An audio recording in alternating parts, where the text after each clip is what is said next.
know we have a lot of technical folks out there, and people are like, "Okay, give me the math of a human." Do you have anything you can share with us? 100%. Yeah. So my mom was a special education teacher and she helped me tremendously Huh. growing up. I wasn't diagnosed with on the spectrum till I was in my 30s because I'm 47. So I was older and I had a high IQ. So, oh, just put him in a gifted program and isolate him. That worked.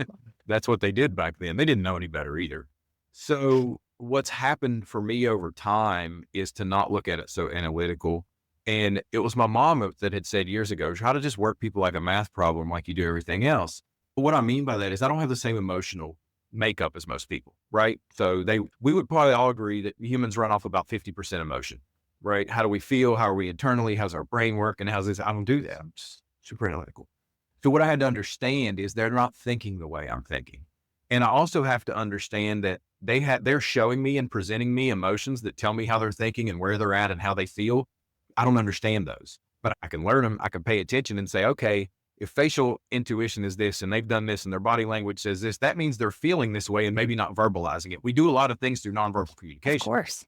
And so I'd studied a lot about that and a lot about what's nonverbal communication look like. I did what an engineer does. I put myself to school on body language and on facial recognition and on like how to better communicate. I taught myself because that's what I'm good at. So you And had a so formula. If the face looks like this, then I can have a hypothesis that might be what's happening over there for that person. 100%. And even to a deeper level is to learn what people respond to and don't respond to. Yeah. So the most of the world doesn't respond well to somebody like me that will go on a diatribe and say, here's how everything is, here's how it works, talk super fast, I got all these answers. Their brain doesn't work like mine.